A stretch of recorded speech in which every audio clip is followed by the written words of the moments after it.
Well, hello, America. The president visited Ground Zero today. It's always a pleasure to have him and his motorcade in New York. Traffic is snarled again, but at least he's not here just for political reasons, or is he?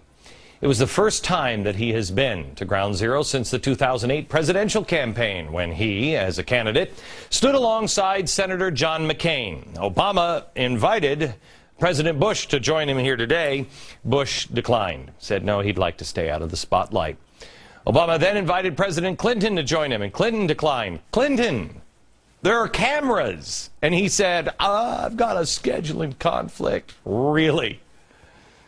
Really? So why would someone who just said we shouldn't be spiking the ball, spike the ball? Even Bill Clinton isn't going, and that should tell you something. Tonight, I want to talk to you about principle and why it is critical that you know who you are. You know what you believe, and you're able to clearly articulate those beliefs and defend those beliefs. I want to share an amazing quote with you tonight. And as we go through the hour, I want you to keep this in mind. Here it is. In a free republic, a great government is the product of great people. They will look to themselves rather than the government for success. The destiny, the greatness of America lies around the hearthstone. If thrift and industry are taught there, and the example of self-sacrifice appears, if honor abide there, and high ideals, if the building of fortune be subordinate to the building of character, America will live in security, rejoicing in abundant prosperity and good government at home, and in peace, respect, and confidence abroad. If these virtues be absent, there is no power that can supply these blessings. Look well to the hearthstone. Therein all hope for America lies. That was Calvin Coolidge. So what are the principles of the hearthstone again? There they are. Thrift, industry, self-sacrifice, honor. Hearthstone, what's being taught around the fire? What's being taught to our children? Wait until you see what's being taught to our children on tomorrow's episode. The question is, do you believe this? That America will be fine if these things are being taught? If so, guess what? You're soon going to be forced to explain and even defend these things, because America's momentum is shifting towards those who believe that there is a power that can supply these blessings, and it has nothing to do with this. It's been quite an amazing week here, beginning with the news from late Sunday, the death of UBL. It's probably, I think, the biggest psychological boost to America maybe since the death of Hitler, maybe. Bigger than the capture of Saddam Hussein, the most possible significant death since the 1940s.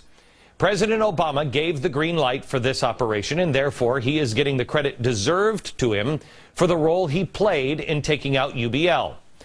But now let me ask you, have you seen the ratings? Have you seen the poll numbers? How has this payoff been for him? Well, anywhere from flat to about 11 points. New York CBS Times poll is 11 points. That's the highest it gets. Quinnipiac survey shows a 6-point bump. Rasmussen shows 2, which is basically flat. So the best case scenario here is 11%, and that's from CBS News and the New York Times. More likely, it's somewhere in between. That's all the bump a president gets for taking out the world's #1 most wanted terrorist. That he should be up 25 points, don't you think? George W. Bush, I mean, I give him credit for it. He did the job. George W. Bush was in the low 90s after 9/11, but that was different. George H.W. Bush is probably a better comparison. After the Gulf War, it was 89%. Kennedy hit 83% after the Bay of Pigs invasion, and that one didn't go well. 11 points at the high point. Obama had a huge success and no poll spike. I contend that 11 is going to be the highest he will see by far. Getting UBL, I believe, will actually hurt him in the long run. Now, I know that's quite a statement here, but here's why. Because it's going to fall apart. People know something's wrong, and it has to do with principles.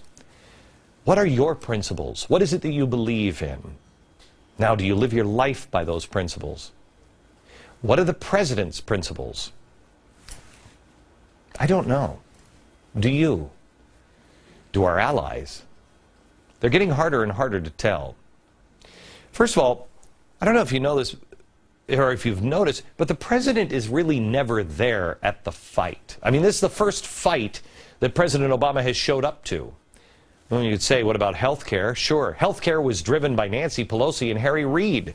Did you notice that? They did all the heavy lifting on that. Meanwhile, Obama was supposed to be vacationing in Hawaii, but he postponed his trip until the Senate passed it. But he really wasn't on the front lines. Libya, another current example.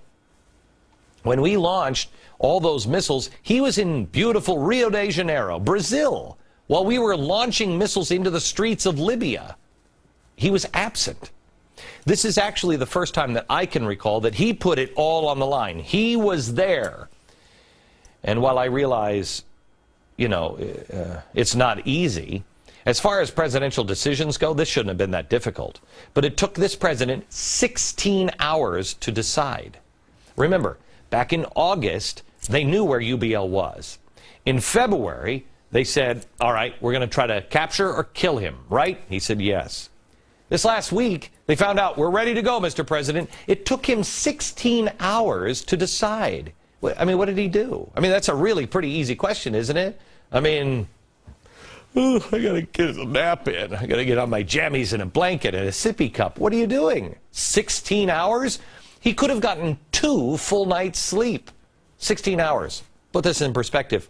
The World Trade Center hijackers boarded their planes in Boston around 6 a.m.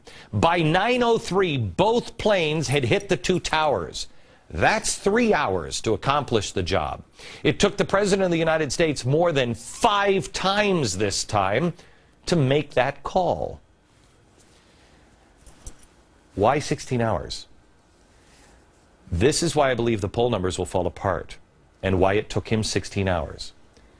Because I think he got all tripped up in his own mind because he was contradicting every bit of foreign policy, everything he's ever advocated.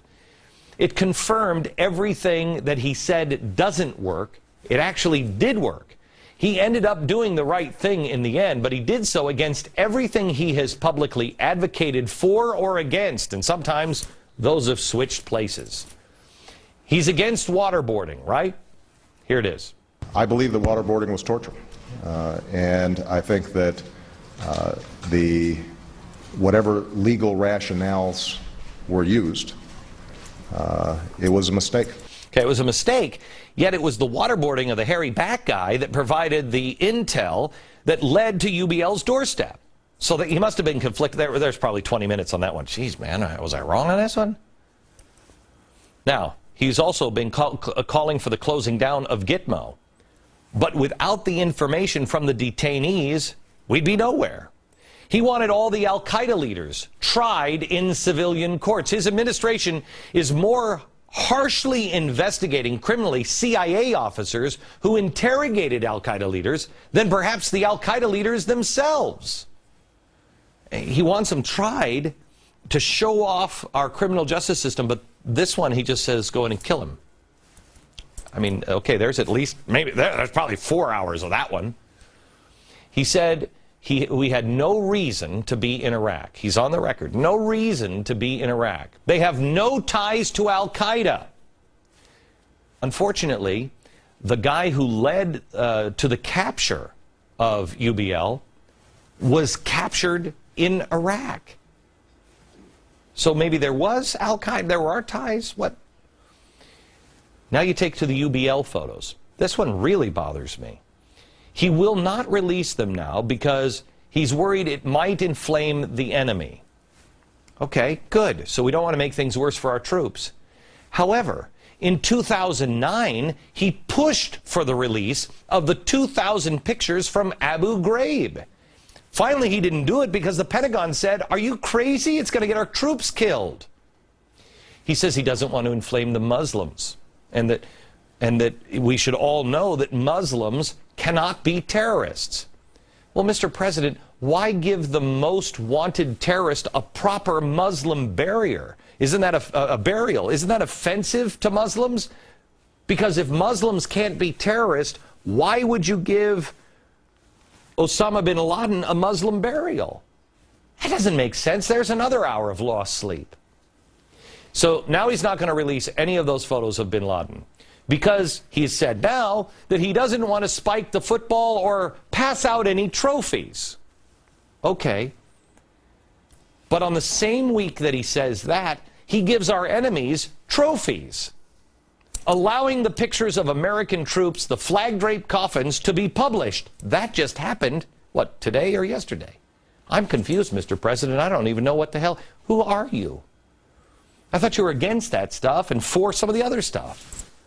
Is this part of the change? You keep changing your mind? Change was never defined. And I don't think he's ever been defined in his own head. I'm sure you've heard the jokes about President Obama being the Manchurian candidate, and those dopes now on TV are like, he had brain surgery. What did they replace his brain? Is that what they did now? He's not the Manchurian candidate. However, he may be the manufactured candidate. On the campaign trail, the press manufactured every image of him. They eagerly labeled this man as JFK. There it is. Then when that one kind of didn't work, they labeled him as Abraham Lincoln. He's also been compared to FDR, and the latest is Ronald Reagan. I mean, I've seen the changes in the War Department. I mean, he's really looking more like George W. Bush because he keeps just appointing all the same people that Bush did. So maybe he's Bush. No, he's Barack Obama. But who is Barack Obama? Can you really tell? His stance on Israel. On one hand, he says they have the right to exist. And then, on the other hand, he praises the people in Egypt and helps them out who are vowing to wipe Israel off the map. Right. He wants to sit down with Mahmoud Ahmadinejad, yet he'll barely sit down with Benjamin Netanyahu. Try this one on for size. Every year, a message goes out to the Iranian people for the new year. In 2009, here's the face of Barack Obama, all nicey nice. Watch. For nearly 3 decades, relations between our nations have been strained. But at this holiday, we are reminded of the common humanity that binds us together. So on the occasion of your new year, I want you, the people and leaders of Iran, to understand the future that we seek. It's a future with renewed exchanges among our people and greater opportunities for partnership and commerce. Wow. We want to do trade with these people because we have a lot in common. 2 years later, the same president. No more happy talk. For nearly 2 years, there's been a campaign of intimidation and abuse. Young and old, men and women, rich and poor, the Iranian people have been persecuted.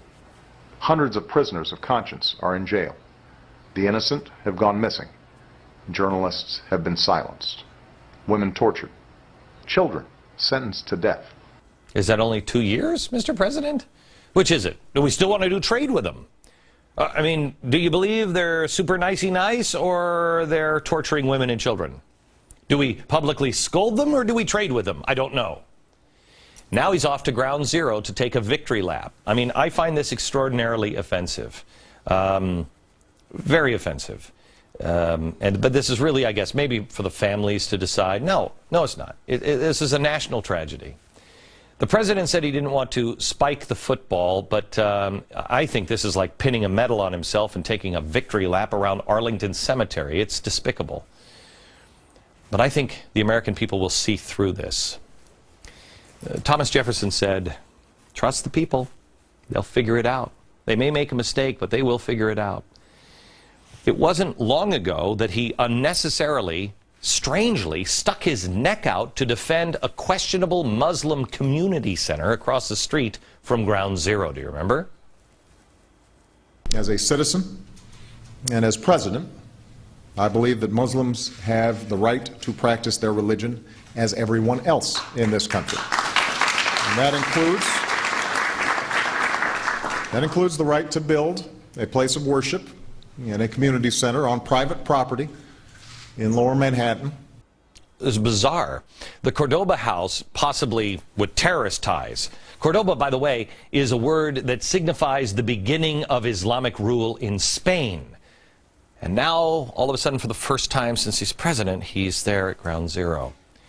Then there's this, 2009, President Obama promised to cut the deficit in half by the end of his first term, 2009. That's why today I'm pledging to cut the deficit we inherited by half by the end of my first term in office. Wow. To cut our deficit in half by the end of my first term. Holy cow. Even under the most pessimistic estimates. All told, by the end of my first term, we will have cut the deficit in half. Whoa. Wow.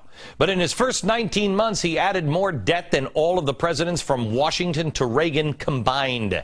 And now the Fed says the debt ceiling needs to be raised another $2 trillion because we just keep spending money.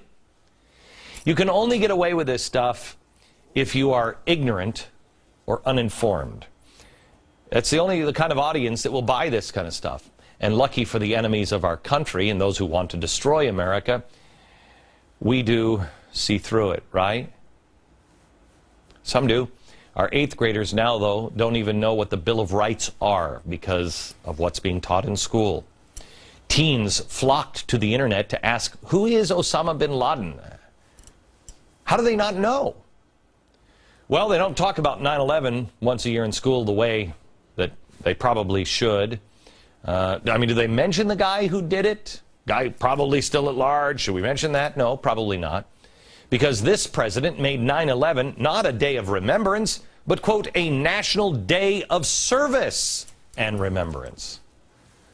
We put service in front of remembering.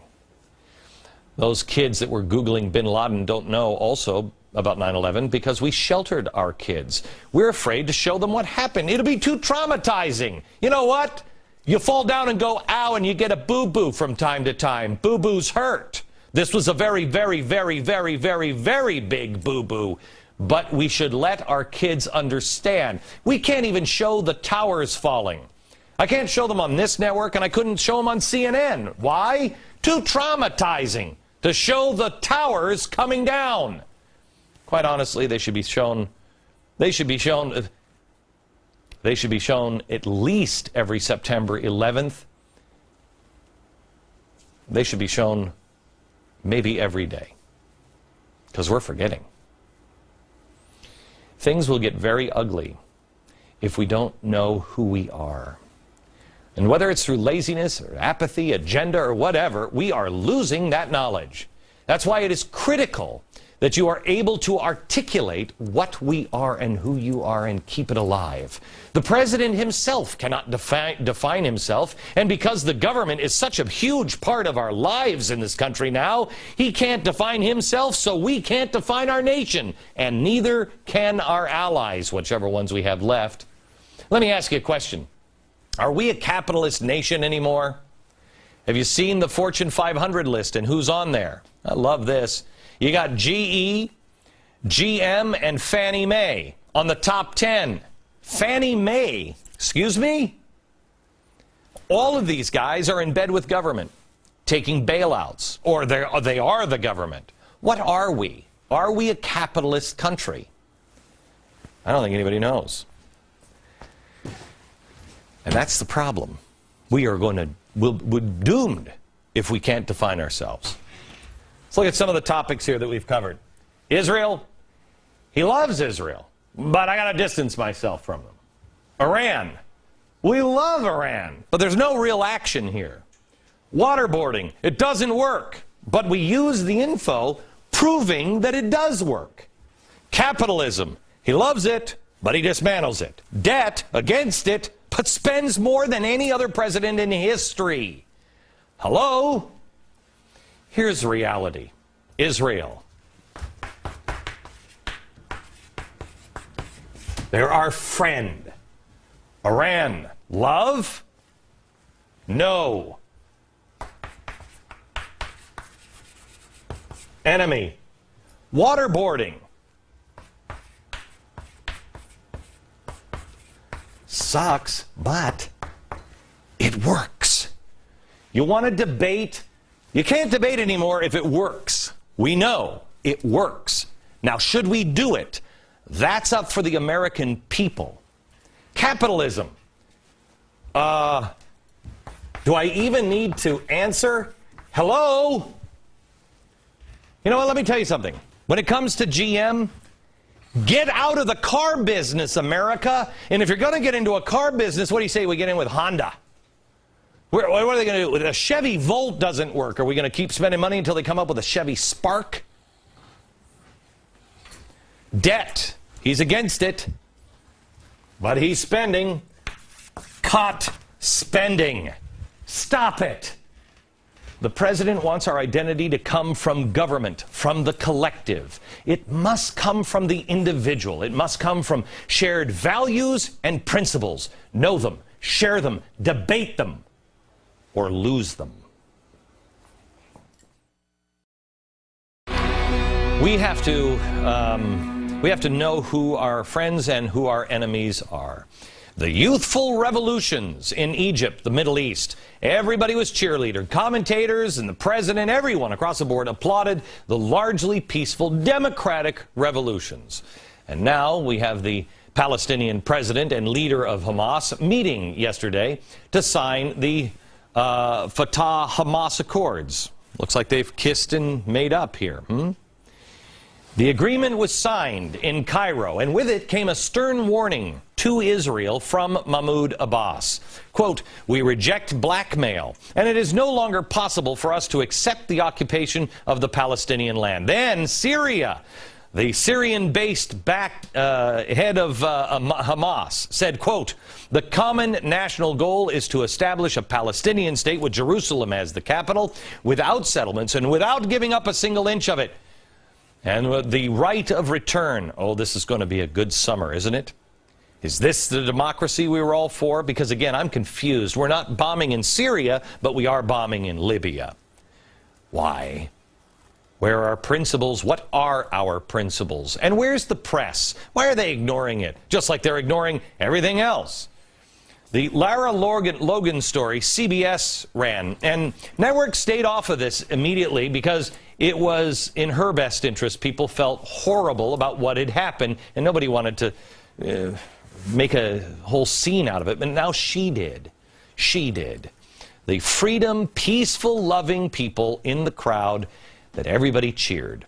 Last Sunday on 60 Minutes, she told her story. If you have small children watching, this one you must turn television off for. Have them leave the room or turn it off and come watch it later. Because Logan's account of what happened to her in that crowd on that day that Egypt was freed is graphic. Before I even know what's happening, I feel hands grabbing my breasts, grabbing my crutch, grabbing me from behind. I mean, it's not, you know, one person and then it stops. It's like one person and another person and another person. And I'm screaming, thinking, if I scream, if they know, they're going to stop. You know, someone's going to stop them, or they're going to stop themselves because this is wrong. And it was the opposite. The more I screamed, it turned them into a frenzy. And I feel them tearing at my clothing. I think my sweater was torn off completely. My shirt was around my neck.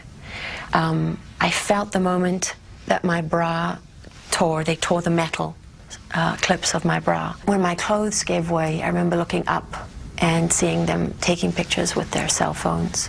I didn't even know that they were beating me with flagpoles and sticks and things, because I couldn't even feel that, because I think of the sexual assault was all I could feel, was their hands raping me over and over and over again. I thought that was the end. It was like all the adrenaline left my body. They were trying to tear off chunks of my scalp. And not trying to pull out my hair, holding big wads of it, literally trying to tear my scalp off my skull. And my next thought was, I can't believe I just let them kill me. That was as much fight as I had, that I just gave in.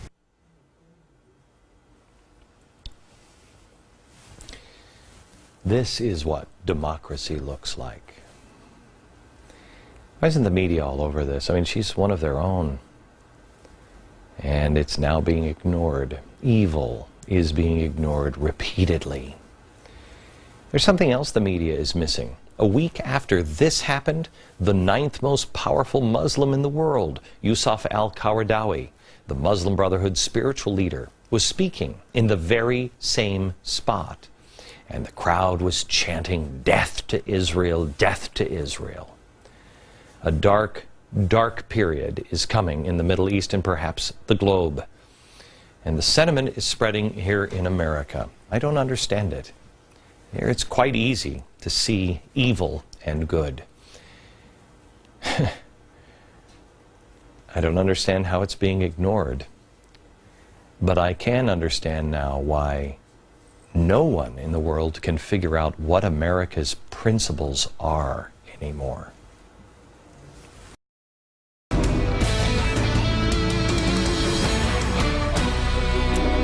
You know, in America, you have a right to say stupid things, and that is the principle that allows for the existence of MSNBC. However, whether we happen to agree or not, I support everyone's right for free speech. Never have I said someone should be silenced. It is when people, however, start acting stupidly to go along with it that they shouldn't be silenced, but now the problems start creeping up. I want to show you the scene in Tucson earlier this week. It is pretty frightening stuff. Here it is. The SWAT team is coming in, right? It was the aftermath of a disaster. Or maybe it was a crime in action. Or worse, maybe it was just a victory for a nearby sports franchise, huh? No. These police officers were forced to restore order at a local school board meeting.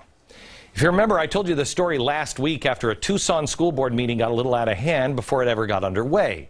The school officials had the nerve to suggest that teaching children to try to reclaim American land from Mexico is a kind of a questionable concept. Not, of course, questionable enough to cancel the class. No. Just questionable enough to make sure the class is an elective rather than mandatory.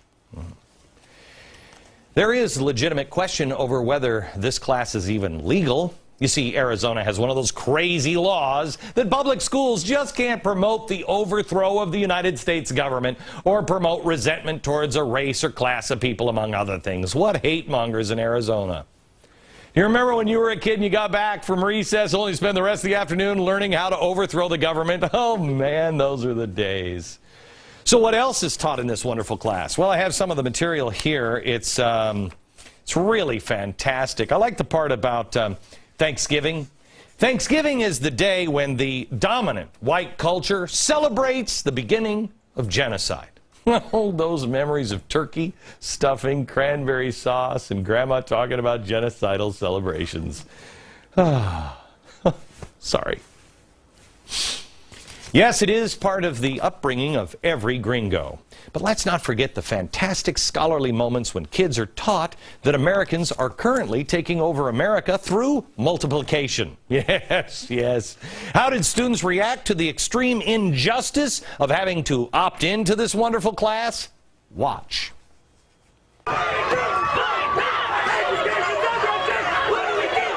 Rage.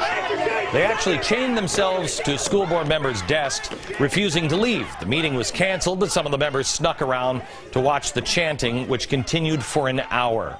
So earlier this week, the school board tried to take up the discussion again. Surely those kids who are being taught to overthrow their government would behave this time, right? No, shockingly, no, not so much. The rage again. Riot police were called in to restore order. School board members had to be taken out of the classroom or the room until the room calmed down. And then, of course, the vote never could take place. You know, the chant from Wisconsin, "What does democracy look like? This is what democracy looks like. This is what democracy looks like." Yes, it is. But you'll never guess who's involved in this spontaneous eruption. We'll show you more next. I just showed the outrage that erupted at a school board meeting in Tucson this week. Police in riot gear had to be called in because the teenagers were out of hand. Might look like a scene that the left would typically applaud as a spontaneous uprising. Right. Grassroots. It's grassroots community organizing, you know.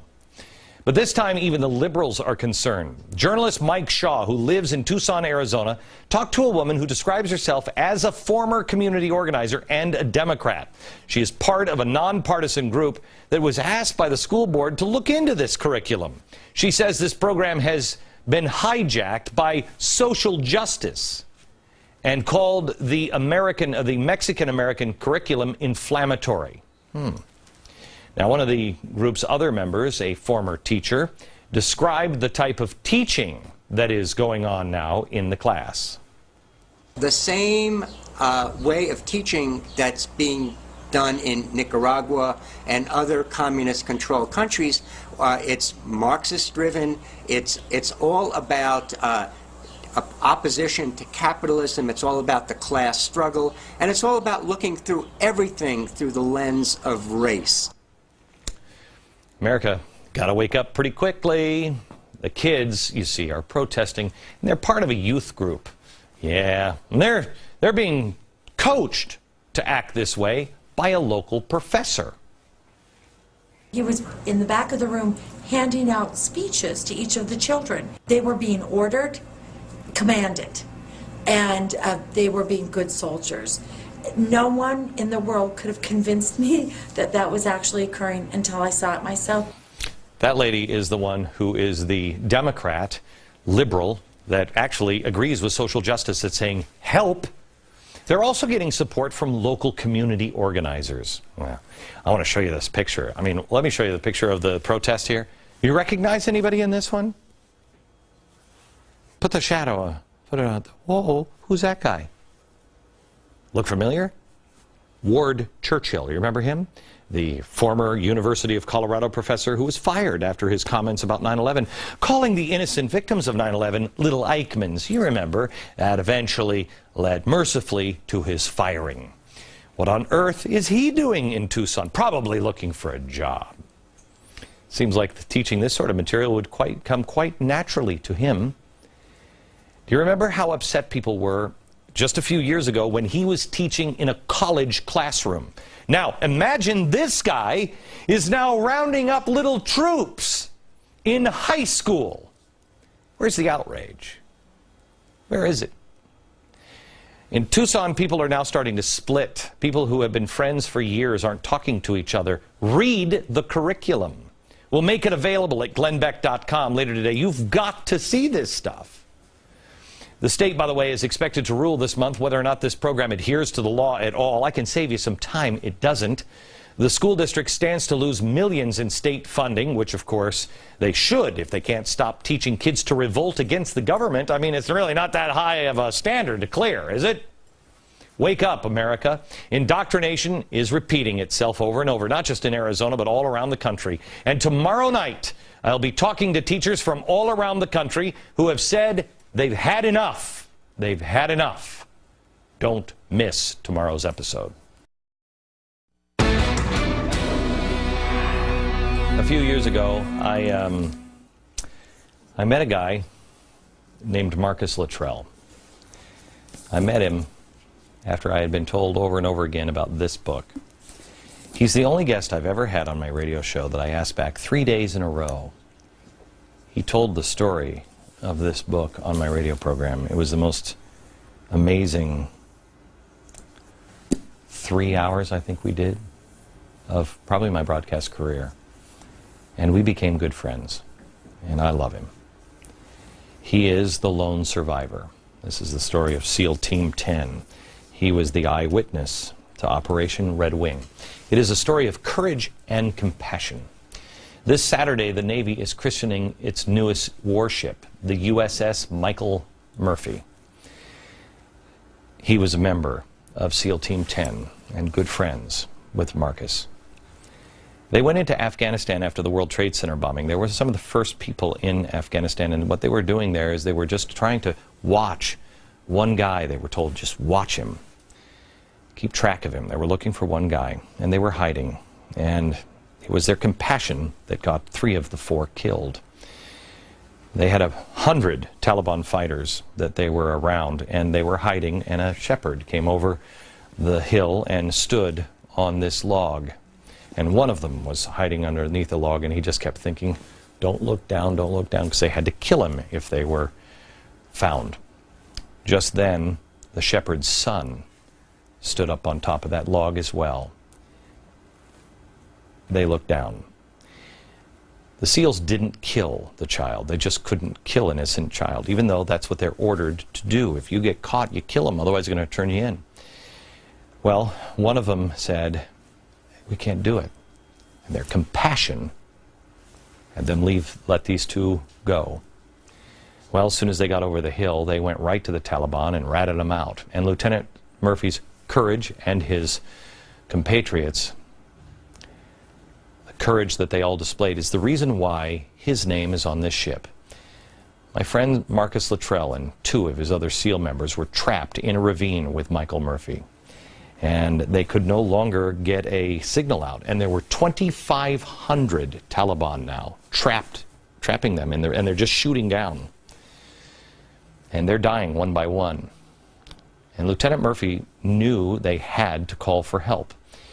The only way he could get a signal is if he went right out in the open. Everybody knew he was going to die. He knew he was going to die.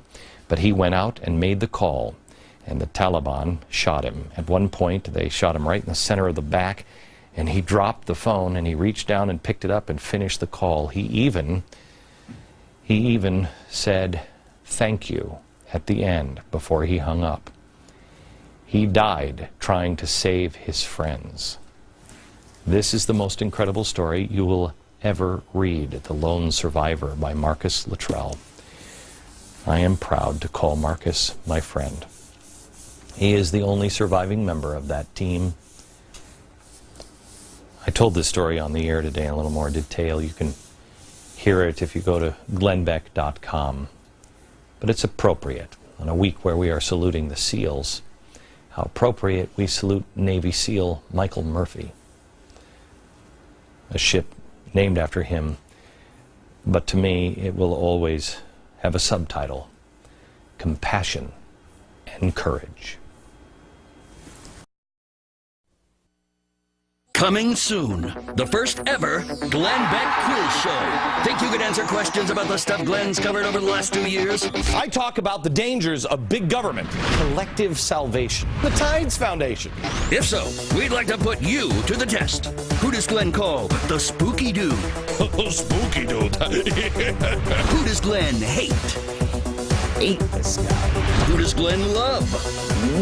I love him.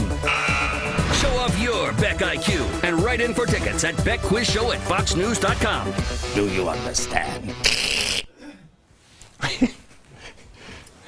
This is a ridiculous show, but I'm glad you're here. Make sure you join us. That game show sounds actually like fun. I don't think I could do the last one. I don't know. Tiffany, am I going to be the one? Are they playing against me? They are going to be challenging you about your own show. I don't even know. You might score better than me. I don't know. Tomorrow on this program, it is time for teachers to be heard. We've talked to students. We have talked to parents. But teachers. Tomorrow, a full audience of teachers that are tired. And they are going to take on the indoctrination in their schools and unions. You will be surprised to learn these teachers don't want tenure. A lot of them don't even want unions either. They want to teach, but the system, they say, is preventing them from doing it. It's an hour that you must watch, and I urge you to watch with your kids. And then Thursday next week, we're going to fill our audience full of viewers who say they've been inspired in one way or another by this program. They took action in their communities or just in their own lives. And if you'd like to be a part of that audience show, send us your story along with your name and your town to glennbecktix, T-I-X, @gmail.com. Put inspired in the subject line and come on to New York. While you still can, you don't need a passport. We also want you to tell us some of the other shows that maybe you'd like us to do. Maybe we've missed some history on a subject and you'd like to hear more about it. We want your voice to be heard. Until tomorrow night from New York. Good night, America. Abundant prosperity and good government at home, and in peace, respect, and confidence abroad. If these virtues be absent, there is no power that can supply these blessings. Look well to the hearthstone. Therein all hope for America lies. That was Calvin Coolidge. So what are the principles of the hearthstone again? There they are. Thrift, industry, self-sacrifice, honor. Hearthstone. What's being taught around the fire? What's being taught to our children? Wait until you see what's being taught to our children on tomorrow's episode. The question is, do you believe this? That America will be fine if these things are being taught? If so, guess what? You're soon going to be forced to explain and even defend these things, because America's momentum is shifting towards those who believe that there is a power that can supply these blessings, and it has nothing to do with this. It's been quite an amazing week here, beginning with the news from